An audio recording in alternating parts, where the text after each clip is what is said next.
Hi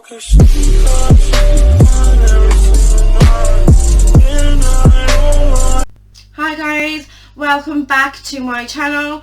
I am Bex. This is B Reviews. Today I'm fighting off a cold, so if I sound really awful, I'm really sorry. This is going to be a bit more of a serious video anyway. Today I've got 6 controversial topics that I'm going to give my opinion on. I'm just going to do a little disclaimer now. If you do get offended very easily, get my words out, then please turn off this video. This is not the video for you. These are the 6 most controversial topics right now. Not going to be doing religion, and I'm certainly not going to be doing politics, but apart from that, I'm going to delve right into them. So without further ado, let's get talking about some controversial topics. Now, my first topic that I'm going to be talking about is on everybody's lips right now, and that's binary genders.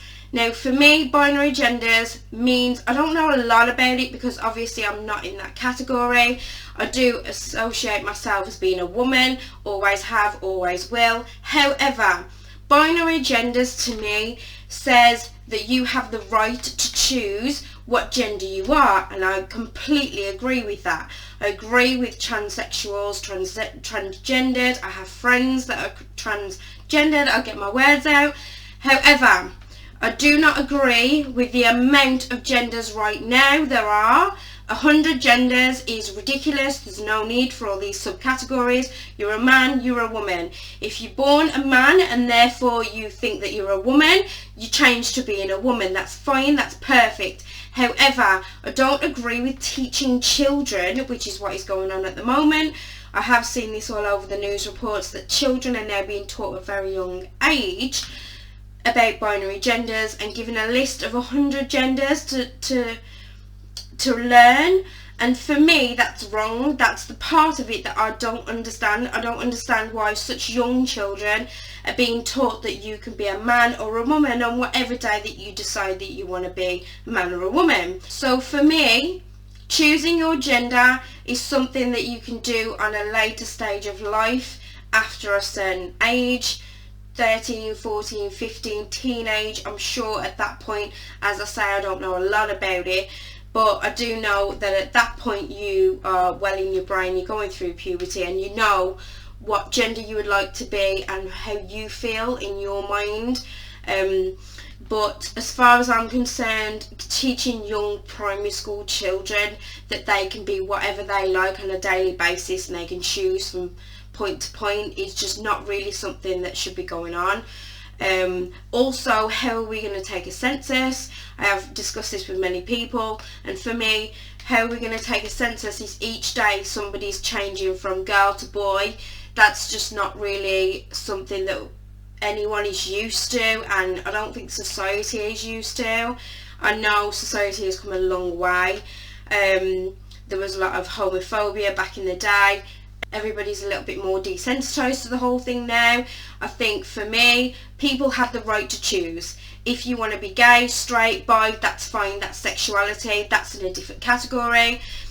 But as for sexes, female to male, there is only 2 sexes, female and male. Choose what category you want to be in. If you're a male, you want to be a female, fine. Be a female, change to being a female, that's perfectly fine.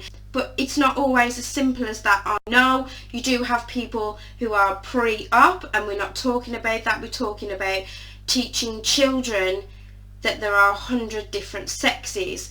For me, there is a male or a female. That's it. That's where you are. There's 2 sexes.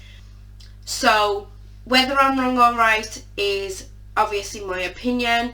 But the thing is, everybody has different views on this, and everybody has different takes on where they should be. I do believe that everybody has the right to an opinion, and I do believe that everybody has the right to choose what they would like to be. So with that said, I'm now going to move on to a very serious topic for me, and it's something that it's very close to my heart in the fact it's to do with children. For me, the topic of abortion is something that I've struggled with for the last few years. I do not agree with abortion. However, there is certain circumstances in my opinion, where abortion is probably the only option moving forward. A young child deciding that they do not want to be a parent. Yes, children should use condoms and contraception. However, if problems occur, 14, 15, 16, 17 year olds who cannot be a parent, and the quality of life of that child is not going to be the best quality in the world, and you know they're going to be in foster carers or whatever the circumstances are going to be, then obviously abortion is there for a reason. Rape is another reason why you would obviously think about abortion. However, women who think abortion is part of contraception, that is something that I cannot get on board with. As far as I'm concerned, abortion is killing and taking away a life. That life is still there once that heartbeat is there. I saw something a few days ago on Facebook actually, where a baby was born breathing and took its first few breaths at 20 something weeks, and that broke my heart. So, and coming from someone who now has an issue with infertility and has done for the last 12 years, I think abortion is something that kind of really bugs me personally, because I would love to be a mum, always have done. I've given up on that now and moved on with something else, but for me personally, abortion is something that I've always not really understood. But the thing is, if you are not in that position where you have to make that choice, then you're not going to really understand how abortion is the only answer. And I think in the young teen life now, abortion is, you know, mistakes happen, and that is the only option for some teens and some rape victims. And I think those are the only really two quality of life issues for me that abortion should be used for, not for contraception. So I'm going to move on to a little bit more of a light-hearted topic for me. Social media, good or bad? This is something that is often debated. I have debated this with work colleagues, and I've debated it with friends and family. Is social media a good thing or a bad thing? I am under two opinions. For me, sometimes social media is a good thing and sometimes it's a bad thing. It's a devil versus an angel kind of situation. When you have certain people who use social media to be a separate person to what they would be in their marriage, and send secret messages and be quite perverted, which I get quite often, then obviously social media is not a good thing. Bullying also happens on social media. Cyberbullying for me is the worst bullying. I have experienced that myself. I've also experienced bullying throughout my life. So cyberbullying and people behind a keyboard who type horrible messages to you isn't really the nicest situation to be in. I am a very strong person now. However, I have seen bullying over the last few weeks on social media since I've been doing YouTube, and since I've also been more active and more public on my social media. I've seen a lot of women being bullied by men actually. I am part of a lot of football groups, and women are not really accepted as well as I thought they would be on certain pages by certain people, and are therefore bullied for it. I had a man the other day who actually I publicly shamed because he was bullying one of my friends, and I did not think that was right. So cyberbullying and pervertedness on social media is definitely two of the reasons why I genuinely don't think social media is a good thing. However, on the other side of that, and the positive side of that, social media is fabulous if children are missing, animals are missing, people are missing. that it is a fabulous tool to find things. It's great for selling and buying things. It's great for keeping in contact and finding people that you haven't seen in a very, very long time. On the other side of the knife edge of that sword, finding you that you didn't want to find you isn't a good idea, isn't a good part of it, but it's there. But promoting businesses promoting businesses on social media is a fabulous tool. Getting the word out there, sharing stories and sharing your life and sharing good things that have happened to you.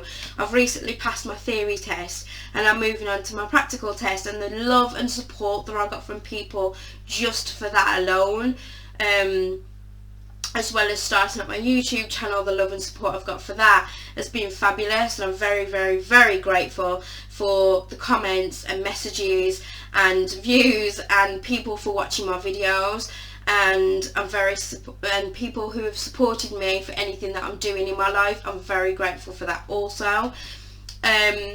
So social media for me, I've always found social media something that I love. I love social media. I love getting to know new people. I went through a stage of having really bad social anxiety and very bad agoraphobia a few years ago, and for me social media saved my socialisation by allowing me to talk to people without leaving the house, to talk to people without seeing them face to face. And that was the first step on the road to recovery for me. And now, as you've saw in my last video, I'm going out interviewing people and speaking to people, and I'm very socially active. So yeah, social media for me is a plus. So let's move on to plastic surgery. I am a little bit of a, if you want it and it makes you feel confident and it makes you feel good, then fine, to a certain point and a certain degree.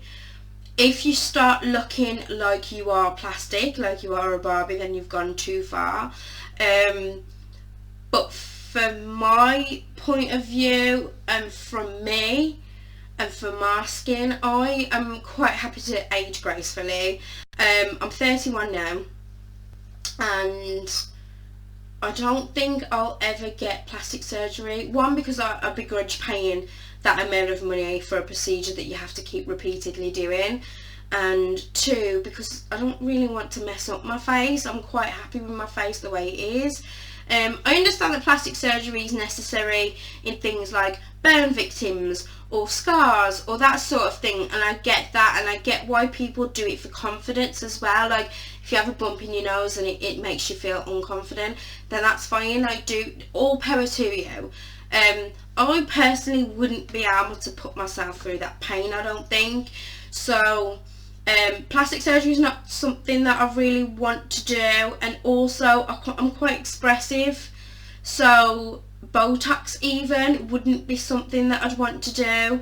I quite like the fact that people know how I'm feeling just by my face and my expressions, whether I'm sad, whether I'm happy, whether I'm shocked. I like the fact that people know that.